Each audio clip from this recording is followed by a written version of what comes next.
Perbandingan antara pengajian sunnah komunitas RII dan di luar RII dalam bidang pendidikan dan dakwah. Assalamualaikum warahmatullahi wabarakatuh. Alhamdulillah, assalatu wassalamu ala rasulillah, amma ba'd. Video ini dibuat untuk menambah wawasan kita. Tidak ada pihak yang 100% sempurna. Tentu selalu saja ada kelebihan dan kekurangan, sehingga silahkan teman-teman bisa menilai masing-masing dengan bijak. Dengarkan secara utuh agar tidak terjadi gagal paham. Jika gambar yang ditampilkan terlalu cepat, silahkan di-pause videonya. Bagi Anda yang belum paham mengenai apa itu pengajian komunitas RII dan bagaimana sepak terjangnya, silahkan cek video kami berikut. Akses informasi. Untuk mencari informasi dari pengajian komunitas RII, kami mengalami sedikit kesulitan. Karena diantaranya, informasi tersebut diposting pada channel aplikasi Telegram atau grup WhatsApp mereka, sehingga hanya beredar di kalangan mereka sendiri. Dan diantaranya juga karena minimnya publikasi secara umum dan masif, yang mana biasanya komunitas atau lembaga mereka tidak memiliki akun sosial media secara resmi. Ditambah lagi dengan adanya perpecahan internal yang menimpa mereka. Jadi, pada saat ini pengajian komunitas RII sendiri telah berpecah menjadi dua kubu, yaitu kubu jumhur atau jamaah yang berjalan bersama mayoritas ustadz atau jumhur, dan kubu Jember, yaitu jamaah yang berjalan bersama Ustadz Lukman Ba'abduh yang ada di Jember. Dan mereka ini saling berseberangan. Update sementara saat ini, untuk kubu Jember telah membuat laporan kepada Masyekh yang menyebabkan turunnya tahzir ke kubu jumhur. Dari panasnya suhu yang ada, berimbas pula pada persebaran informasi. Sehingga, manakala kami dapati informasi tersebut diposting oleh channel yang terindikasi kubu jumhur, maka tidak ada update info dari kubu Jember di dalamnya. Begitu pula sebaliknya. Berbeda dengan pengajian sunnah di luar RII. Komunitas, lembaga, atau yayasan mereka memiliki akun sosmed resmi sehingga info tersebut bisa lebih mudah diakses dan menjangkau masyarakat. Pendidikan berjenjang. Pendidikan berjenjang memiliki beragam nama, tergantung pondok atau sekolah menamai program tersebut apa. Namun, mudahnya jenjang tersebut kita urutkan menjadi TK, SD, SMP, SMA, dan kuliah. Secara umum, jenjang pendidikannya kurang lebih sama saja. Namun, alhamdulillah, ada perkembangan dari pengajian komunitas RII, yang saat ini ada beberapa pondok atau sekolah yang ikut kerjasama PKBM bersama pemerintah, agar nantinya lulusannya bisa mendapatkan ijazah secara formal, setelah sebelumnya mereka berpendapat melarang atau tidak merekomendasikan ijazah formal. Yang mana hal ini sebelumnya sempat menjadi kegelisahan di antara jamaah mereka akan masa depan anak-anak mereka. Bisa kita lihat dari beberapa pertanyaan yang pernah diajukan kepada Ustadz. Sehingga semoga dengan perubahan pendapat ini bisa memberikan kesempatan lebih untuk lulusan sekolah mereka bisa melanjutkan studi, misalnya ke Universitas Islam Madinah, atau juga mengejar cita-cita profesi seperti menjadi ASN, TNI Polri, tenaga kesehatan, pegawai BUMN, dan lain-lain. Untuk sekolah atau pondok pengajian sunnah di luar RII, alhamdulillah diantaranya ada yang telah mendapatkan akreditasi muadalah dari Universitas Islam Madinah, sehingga ijazah pondok tersebut diakui oleh universitas. Dan pondok tersebut juga mendapatkan prioritas penerimaan, sehingga insya Allah lulusannya memiliki peluang lebih besar diterima ketika mendaftar menjadi mahasiswa Universitas Islam Madinah. Berikut diantara daftar sekolah atau pondok yang telah mendapatkan muadalah akreditasi Universitas Islam Madinah. Dan berikut diantara asal sekolah yang santrinya diterima di Universitas Islam Madinah. Adapun untuk sekolah atau pondok dari pengajian komunitas RII, kami belum menemukan informasi mengenai adanya muadalah dari Universitas Islam Madinah pada pondok-pondok mereka. Untuk informasi mengenai sekolah atau pondok pengajian sunnah di luar dari RII, Anda dapat mengakses sekolahsunnah.com atau asesi.org. Untuk informasi mengenai sekolah atau pondok dari pengajian komunitas RII, Anda bisa mengakses channel Telegram Ma'had Salafi. Namun channel tersebut terindikasi berafiliasi kepada kubu jumhur. Jadi tidak ada info terbaru dari sekolah atau pondok dari kubu Jember di dalamnya. Namun, yang menjadi problem tersendiri dari teman-teman pengajian komunitas RII adalah apabila di lokasi tempat tinggalnya atau sekitarnya tidak ditemukan sekolah atau pondok milik pengajian komunitas mereka, melainkan yang ada hanyalah sekolah atau pondok milik pengajian sunnah di luar dari RII. Salah seorang ustadz mereka, yaitu Ustadz Muhammad Umar Asewad, pernah ditanya mengenai permasalahan tersebut, dan kalian bisa membaca sendiri bagaimana jawabannya.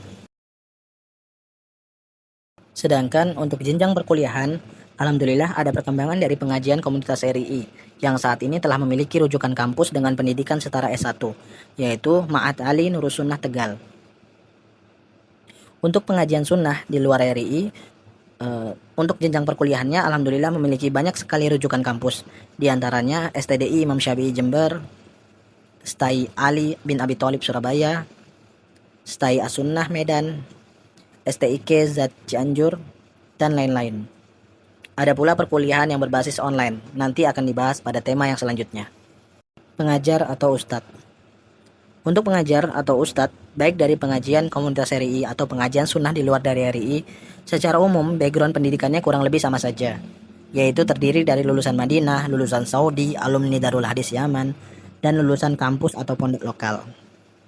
Yang membedakan adalah untuk ustadz-ustadz pengajian sunnah di luar dari RI, banyak yang melanjutkan jenjang pendidikan formal yang lebih tinggi, seperti S2 Magister atau S3 Doktoral. Untuk ustadz dari pengajian komunitas RI, saya belum menemukan informasi mengenai hal tersebut. Sebagai gambaran, lama perkuliahan di universitas di Saudi untuk durasi belajar S1 berkisar dari 4 sampai 6 tahun, lalu untuk S2 berkisar 2 sampai 4 tahun dan S3 berkisar antara 4 sampai 6 tahun. Sehingga jika dijumlah lama proses belajar dari S1 sampai S3, jika semuanya di Saudi itu bisa mencapai belasan tahun. Artinya, mencapai belasan tahun itu pula lah ustadz yang bersangkutan bermukim di Saudi dan belajar bermulazamah dengan para ulama atau masyayikh di sana. Sehingga insya Allah tentunya memiliki keilmuan yang lebih dalam dan bisa dijadikan rujukan, bahkan beberapanya memiliki spesialisasi keilmuan di bidang tertentu. Seperti contoh, di antara ustadz lulusan Universitas Islam Madinah adalah Ustadz Abdullah Roy, yang mana beliau menghabiskan S1-nya di bidang hadis, lalu S2 dan S3-nya di bidang akidah. Beliau juga pernah diamanahi secara resmi untuk mengajar kajian berbahasa Indonesia di Masjid Nabawi Madinah pada tahun 2013 sampai 2017. Lalu selanjutnya ada Ustadz Sufyan Baswedan yang menyelesaikan S1 sampai S3-nya di bidang hadis. Lalu dari Universitas Muhammad bin Su'ud Riyad ada Ustadz Erwandi Tirmizi yang mana beliau menyelesaikan S2 dan S3-nya di bidang usul fikih, dan beliau juga bisa dibilang sebagai pakar muamalah kontemporer pada saat ini.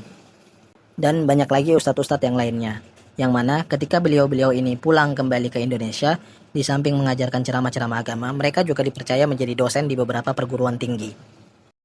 Maka dari itu, tentu akan berbeda antara keilmuan seorang akademisi dengan orang yang tidak pernah menempuh itu. Untuk menyelesaikan studi, itu diharuskan menyelesaikan lamanya tahapan belajar, lalu membuat tesis, disertasi, melakukan penelitian, menjalani sidang, mempertahankan argumentasi penelitian di hadapan penguji, dan lain-lain. Tentu tidak bisa disamakan dengan orang yang tidak pernah melewati itu semua. Seperti contoh gambar berikut, yaitu Ustadz Ariful Bahri menghadapi sidang doktoral S3 di Universitas Islam Madinah. Beliau ini juga diamanahi secara resmi menjadi pengisi kajian bahasa Indonesia di Masjid Nabawi Madinah sejak 2019 sampai 2024. Di antara teman-teman pengajian komunitas RI ada yang berkata bahwa gelar dan titel bukan jaminan lurusnya akidah seseorang. Memang benar, namun semestinya hal tersebut juga kita pikirkan kembali bahwa jika yang punya gelar dan titel saja tidak ada jaminan lurusnya akidah, apalagi justru yang tidak punya gelar dan titel, kan seperti itu.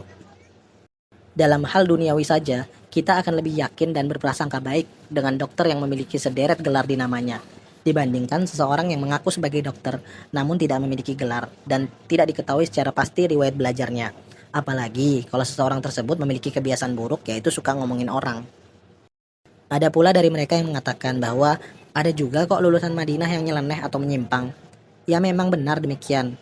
Dan semestinya juga menjadi pengingat bahwa yang lulusan Madinah saja bisa menyimpang, apalagi yang bukan. Kan seperti itu.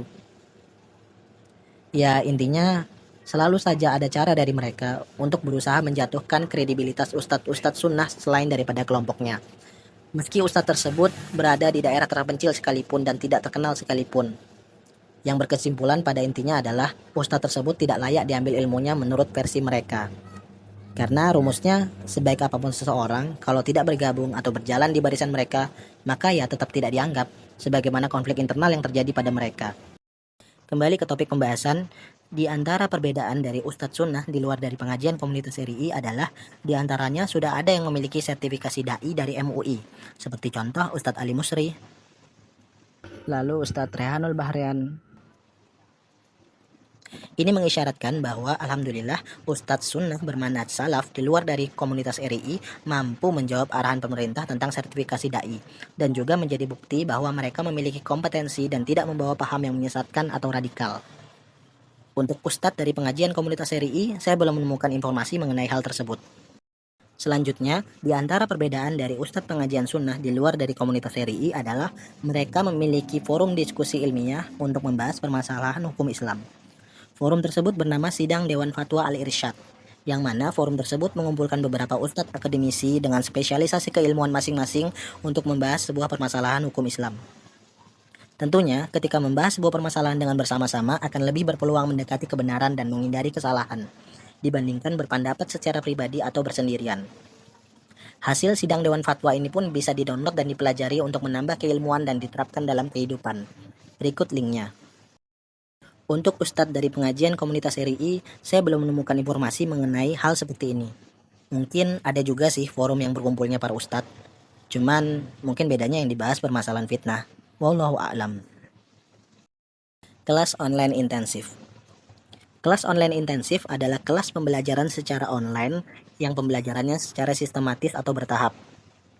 Dengan tema pembahasan agama yang beragam, terdiri dari yang bersifat gratis atau memiliki iuran infak atau berbayar.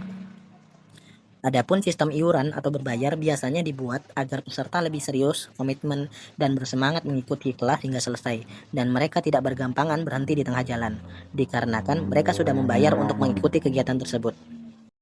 Untuk kelas online intensif dari pengajian komunitas RI, diantaranya ada kelas dari KII, Kuliah Islam Intensif. Lalu ada pula dari KBBA, Kelompok Belajar Bahasa Arab. Kedua channel tersebut terindikasi berafiliasi kepada kubu jumhur. Dan ada pula yang diadakan secara perorangan. Adapun untuk kelas online intensif dari pengajian sunnah di luar dari komunitas RI ada banyak sekali. Di antaranya ada HSI Abdullah Roy, ANB Academy, Ma'had Bimbingan Islam, Indonesia Bertauhid Academy, SHAE Academy, dan masih banyak lagi. Bahkan ada juga yang jenjangnya kuliah sarjana S1 secara online. Di antaranya dari TSL, Tarbiyah Sunnah Learning, dan juga dari Madinah Salam. Publikasi siaran kajian. Untuk kajian offline, baik dari pengajian komunitas RI atau pengajian sunnah di luar RI, secara umum kurang lebihnya sama saja. Ada kajian rutin dan ada pula daurah atau tablik akbar. Yang membedakan adalah publikasi siaran secara online. Untuk pengajian komunitas RI, biasanya disiarkan hanya berupa suara ustadz, melalui aplikasi Radio Islam Indonesia, aplikasi Radio Syariah, live Telegram, atau web penyelenggara kajian. Hanya menggunakan suara, karena mereka melarang penggunaan video ustadz. Untuk tema-tema pembahasan umum, biasanya mereka siarkan secara publik. Namun, jika temanya sensitif, maka penyiarannya bersifat terbatas, salah satunya melalui aplikasi Radio Syariah. Radio Syariah sendiri adalah radio yang dikhususkan hanya untuk jamaah internal mereka dan tidak bisa diakses secara umum. Itu tadi dari kubu jumhur. Adapun untuk dari kubu Jember, penyiarannya menggunakan aplikasi Radio Manhajul Anbiya. Sedangkan untuk pengajian sunnah di luar dari komunitas RI biasanya disiarkan menggunakan video melalui akun sosial media ustadz pengisi atau penyelenggara kajian, atau juga disiarkan melalui TV satelit. Tentunya dengan publikasi melalui sosmed bisa lebih mudah diakses dan lebih menjangkau masyarakat. Karena sosmed seperti Facebook, Instagram, dan YouTube itu sudah tertanam otomatis di HP dan sudah menjadi keseharian bagi masyarakat umum. Dan kebanyakan mereka, terutama yang awam, itu lebih tertarik dengan penampilan visual, karena bisa melihat secara langsung yang mana pembicaranya. Mengapa bisa demikian? Karena memang manusia secara psikologi dapat menerima informasi lebih baik manakala mendapatkan dua sumber sekaligus, yaitu secara visual dan verbal. Tentunya berbeda dengan aplikasi RI yang hanya memperdengarkan suara saja dan akses ke aplikasinya pun harus diinstal dulu sendiri. Penggunaan video dakwah pada sosmed dan TV dakwah sangat membantu dalam penyebaran kajian sunnah manhaj salaf kepada masyarakat, terutama pada muslimin yang berada di daerah pelosok terpencil dan belum tersentuh dakwah salaf secara fisik. Betapa banyak kan kita dengar kisah hijrah sunnah seseorang berawal dari video ustadz. Pemanfaatan YouTube juga lebih memudahkan masyarakat dalam mengakses video kajian. Tinggal membuka channel yang dituju dan kita bisa mencari dan memilih tema kajian yang diinginkan. Lalu kita juga bisa mendownloadnya. Seperti contoh di sini channel resmi milik Syiar Tauhid yang memiliki 4,6 ribu video. Begitu pula channel resmi milik Ustadz Dzulkarnain yang memiliki 11.000 video kajian. Sedangkan untuk dari pengajian komunitas RI, kita bisa mendownload kajian melalui aplikasi RI sendiri. Atau bisa juga mendownload secara manual melalui web sunnah.me atau web audiokajian.com. Untuk web sunnah.me ini terindikasi sebagai kubu jumhur, dan untuk web audiokajian.com saya lihat kurang update terakhir tahun 2021. Pengajian sunnah di luar komunitas RII juga bahkan memiliki channel YouTube yang secara khusus menerjemahkan video Syekh Ahlus-Sunnah yang sebelumnya berbahasa Arab, sehingga muslimin Indonesia bisa mengambil faedah dari penyampaiannya. Seperti contoh video pada channel berikut. Pemanfaatan video dalam dakwah juga sangat membantu kaum muslimin dalam memahami materi, terutama yang berkaitan dengan praktik tata cara ibadah tertentu. Seperti contoh tata cara wudhu, tata cara tayamum, tata cara sholat, tata cara pelaksanaan penguburan jenazah, dan lain-lain. Salah satu pemanfaatan video dakwah juga bisa dalam hal visualisasi materi, agar lebih mudah dipahami pelajaran yang disampaikan. Begitu pula penggunaan video dakwah bisa juga lebih dimaksimalkan lagi dengan adanya fitur subtitle, yang bisa membantu kaum muslimin yang memiliki disabilitas pendengaran atau tuli, untuk tetap bisa menyimak isi materi kajian. Bahkan dalam channel resmi Ustadz Nuzul Zikri memiliki ceramah khusus dengan bantuan bahasa isyarat. Bahkan penggunaan subtitle ini juga bisa lebih dimaksimalkan lagi menggunakan bahasa asing, sehingga diharapkan orang-orang selain warga Indonesia bisa turut memahami isi dakwah Islam melalui video kajian tersebut. Seperti contoh video Ustadz Firanda dengan subtitle bahasa Jepang. Dan hal-hal seperti ini belum saya temukan pada pengajian komunitas RII, karena yaitu tadi di awal mereka melarang penggunaan video Ustadz. Namun, belakangan ini saya justru menemukan penyampaian Ustadz Ustama Mahri dan Ustadz Afifuddin yang menukil fatwa Masyekh akan bolehnya berdakwah melalui media video atau TV. Bisa Anda lihat videonya di channel ini. Dan hal tersebut juga dipraktekkan dengan munculnya video dakwah salah satu ulama rujukan mereka, yaitu Syekh Abdullah Al-Bukhari, berikut channel YouTube resminya. Sehingga, akankah kedepannya pengajian komunitas RII di Indonesia ini mengalami perkembangan gaya dakwah dengan munculnya mereka melalui video? Kita lihat saja. Dari penyampaian yang saya paparkan, semoga bisa menjadi masukan dan kritik yang membangun untuk semua pihak, dan menjadikan pengajian sunnah baik dari komunitas RII maupun di luar dari RII dapat berlomba-lomba secara sehat dalam dakwah dengan meningkatkan kualitas program dan pencapaian prestasi. Semoga Allah menyatukan hati-hati kaum muslimin di atas akidah yang sahih. Amin. Wallahu ta'ala a'lam bisawab. Subhanakallahumma wa bihamdik asyhadu an la ilaha illa anta astaghfiruka wa atubu ilaik.